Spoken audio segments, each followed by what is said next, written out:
Today's our first full day in China, and you might see that we're wearing jackets here. That's because it's 14 degrees here. It's so cold. Sometimes even the breeze blows and it makes it even colder. What we learnt is Kunming is also called as the city of eternal spring. It has a lot to do with the weather. The weather here is pleasant all year round, and it's like a great introduction for us to be in China. But we also know that this one's going to be setting us up for a lot of expectations. Like when you go further east from here, it's all like heavy summer weather and it's getting really hot. Maybe the last time we'll be using our jackets also. Yeah. Anyway, now we are in the city center. We plan to spend our first day walking around, exploring and soaking in a few things. Our first stop is Yuantong Temple, which is walking distance from our hotel. Yeah. We're just staying in one of the alleys right behind there. Oh look, flowers. Oh, you can see them already.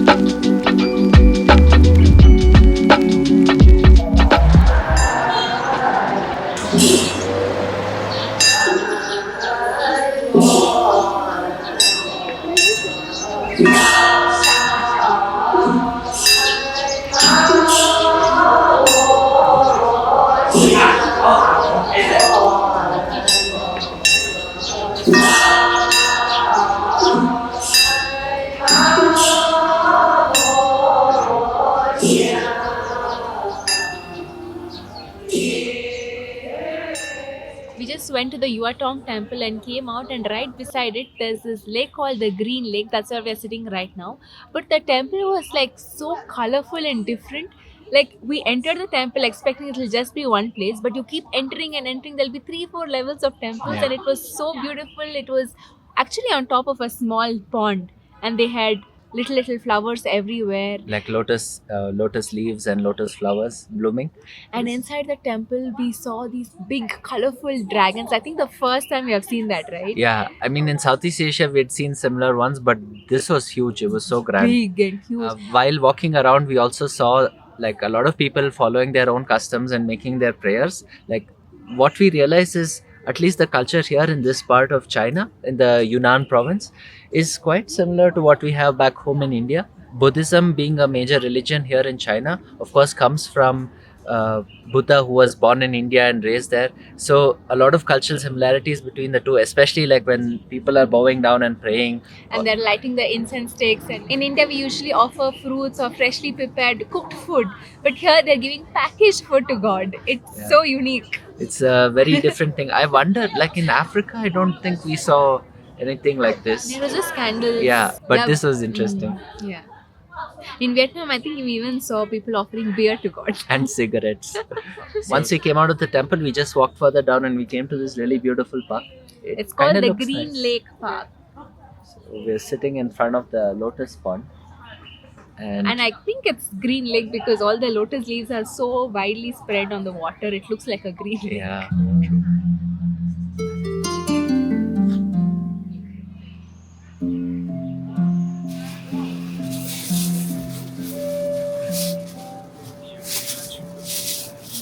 We just got boiled corn and she's put chili powder on the side.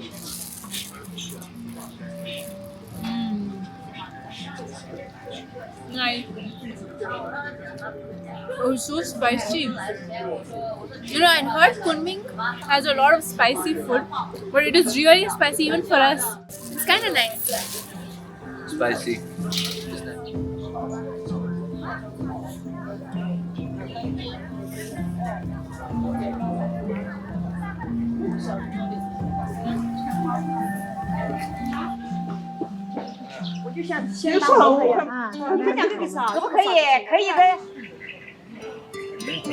After walking through that Green Lake Park, we have come out now and we want to go to this lake called Dianchi Lake, which is I think about 10 kilometers from here. So we are planning to take the metro there. While walking around the city since morning, one thing we have noticed is that most of the vehicles here on the streets, they're all electric. They just move so quietly. You won't even notice that there's a vehicle behind you. Like suddenly you turn behind and there are two motorcycles right behind. Yeah, true. And I think that's one thing that we're actually enjoying here. There's absolutely very little road noise, like vehicular movement noise. Most vehicles seem to be electric, even cars are electric. And there are very few ICE cars, like internal combustion engines. So you barely hear engines rumbling. And of course, most people are not even honking here, so it's super quiet.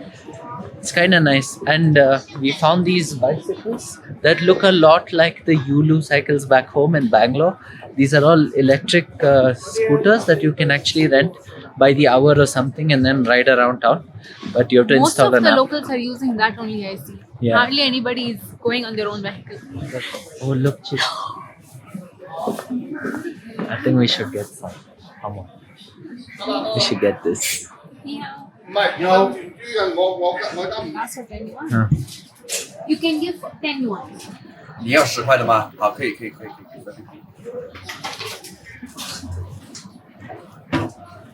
好，就这个。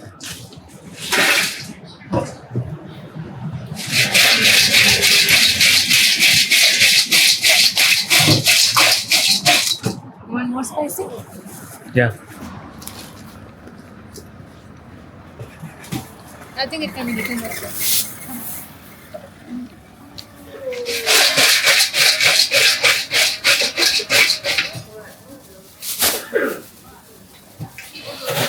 The camera is now mounted on the selfie stick, so we can get a much wider angle.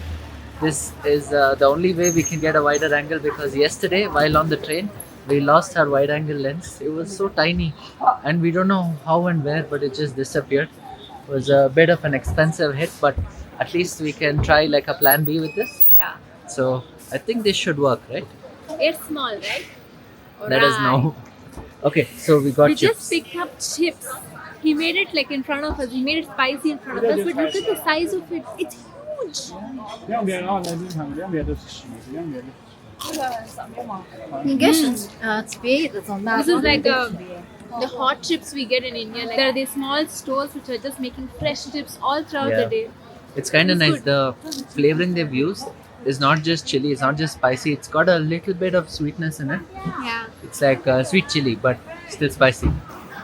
Okay, we're crossing the street. Whatever you say though, Kunming is really beautiful, and I think having this nice cloudy weather makes the greenery stand out even more. I kind of feel that this is similar to Singapore. Like there's greenery everywhere. Everything is neat, it's organized. Yeah, it's quite Just that we see a lot Fascinating. more two-wheelers here yeah, than in true. Singapore.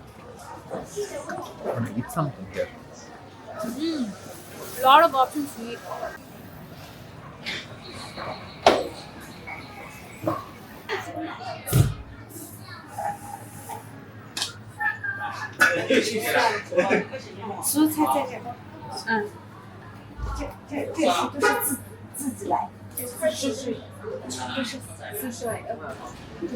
The struggle to find vegetarian versions of the food that we know is really good here, but it's so hard. Somehow the language barrier in China is starting to feel a lot more intense than other countries we've been to. I mean, it's not the first time we've been in places where we don't really know the language, but oh my god, here it's even showing by actions is turning out to be a bit of a challenge. Like I think their like entire sentences just fit into like one character, which is really difficult. They'll just point out to one character and say, "Then this is this." Like, and it's even very difficult to translate using a phone. So we were just about to order some noodle soup, and then that went out the window, and now we have to go looking for something else. But yesterday night we had found one shop which gave us noodles with some veggies, and it was all vegetarian. And it was so good. I don't think we even vlogged it enough because we didn't have the energy to do it. But And the fries. maybe we try and find that kind of meal again.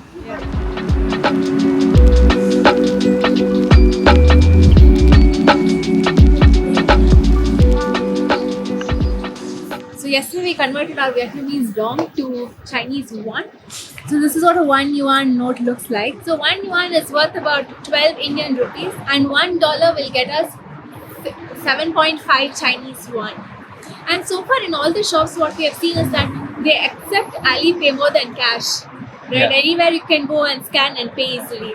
I know a lot of people like being so tech enabled. Coming from India, we've got the same technology. It's probably packaged in a different way, but almost everybody there also is. Just scanning and paying. Yeah. Scanning and paying. So we were sort of used to that before we got here. I mean, even back home in India, we don't carry a wallet. Even if we do carry a wallet, it's just got some Visa or MasterCard cards in it. But most of us are just paying off the phone anyway. So this feels a lot similar to what we've seen back home. So it's Yeah. actually quite nice. So one additional feature which they have is you can just show the scan on your phone, and then they have a machine in their shop. They just scan it and the exact amount gets deducted. You don't even have to type it in. Exactly. The one step that it eliminates, the friction it eliminates, is that you don't have to put in your password again Yeah. to make that payment, which I think should be something that we should introduce in UPI also back home in India. That would But be. it's also a little scary when Yeah, if you it is. just flash it and somebody gets your It money. is a bit risky. After stopping through so many shops for food and coffee and whatnot, we're finally going to the metro station.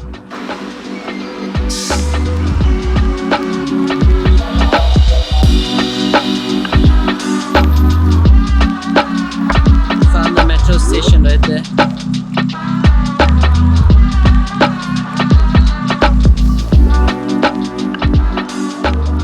Now on the metro. Right?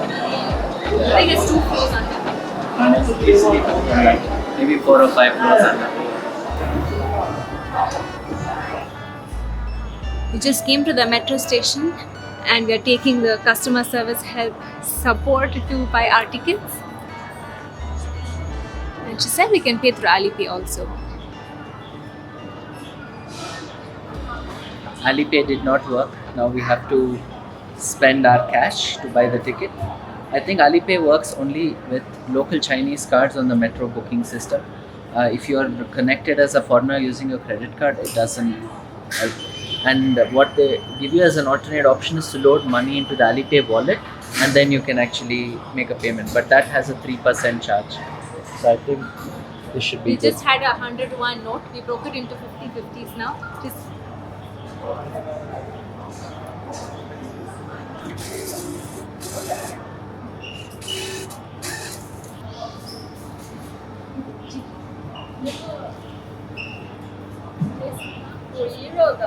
exchange. Line 5. Okay. Shish.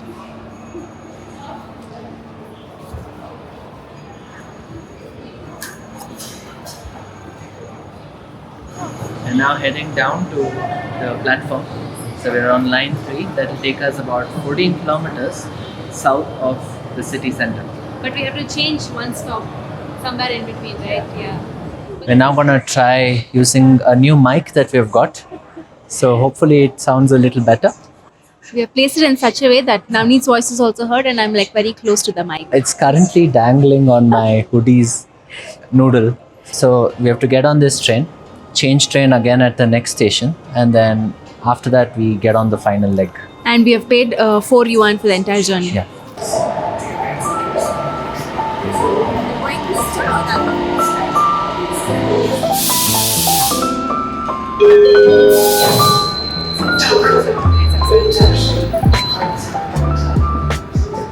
We're now on the metro train, talking very softly on the audio.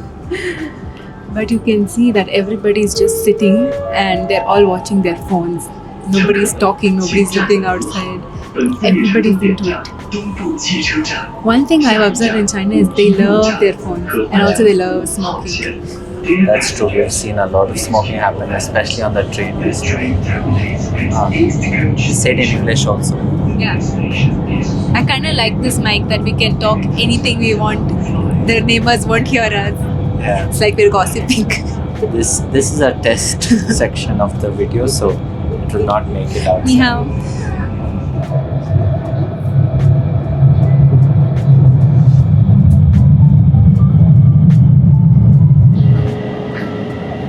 That is a projected advertisement on the wall. So cool. Even there you can see behind us.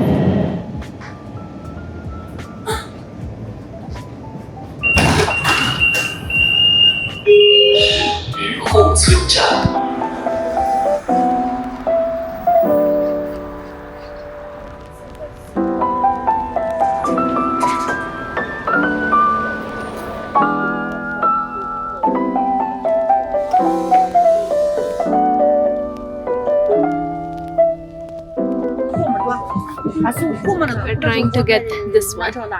Stuffed tofu. So we're giving this a shot now. It's stuffed tofu.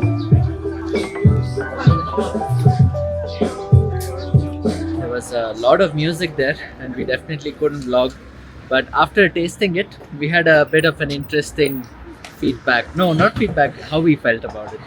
As soon as we bit the tofu, it was the taste was so strong. Then we realized that it was stuffed with a lot of little things, which in their local language they call it jushushi, or when we translate it to English, it meant folded root of some plant. Yeah, But I felt it was very strong for me. It was too intense, and the problem was that we really enjoy the spices and the spring onions and everything inside it. So the tofu which was stuffed with all that part of it was good. But then these little root pieces, they're hidden everywhere in those nooks and crannies of the and tofu. They had stuffed it so nice, like it was too difficult to even pick them out. But they gave us these chopsticks, like tiny toothpick chopsticks, and we used that to pick out. And even then, one or two of them would get inside, and it was. It's taking some time to get used to the ingredients. Maybe if they here. just put like 2 to 3 inside, then we might have enjoyed it more. I think the locals like it. Yeah, we saw We're all still of them new to eating it. We're still new to it, so. Anyway, that was actually at the ethnic village, the Yunnan ethnic village as they call it. And inside this village, they have 26 different kinds of villages, ethnicities, people dressed in them and all. But it came at a ticket price of 90 yuan per person. Which is about 1,000 rupees per person. So that definitely affects the daily budget. And we also learned that it was mostly all artificial, made for tourists. Yeah. So we decided to step out. We did get a glimpse of a few.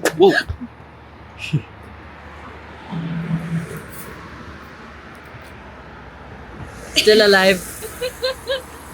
Anyway, we decided to step out. Like literally, I stepped off the sidewalk there. So we stepped out to go to the lake. Which is about 1 kilometer from here. I guess that should have a better view of the nature with the Zishan mountain on the other side. Yeah, this actually looks incredible. It kind of reminds me of Laos and Sapa. I think it's pretty much the same kind of landscapes that continue. And it makes sense because they're both the nearest neighbors around here.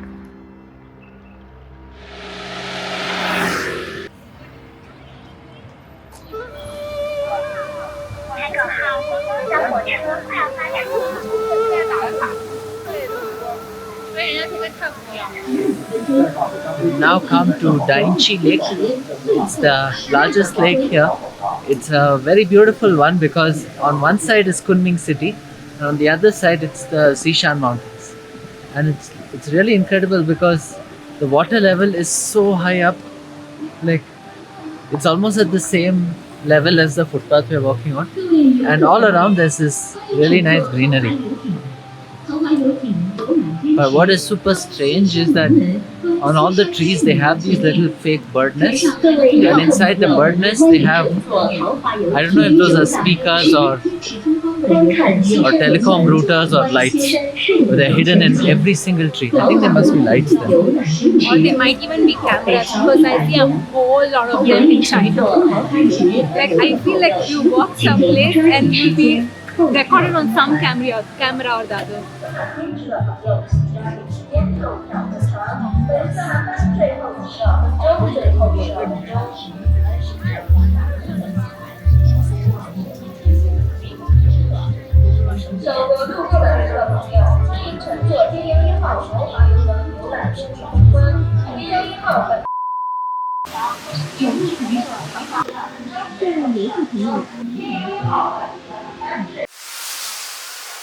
Subscribe.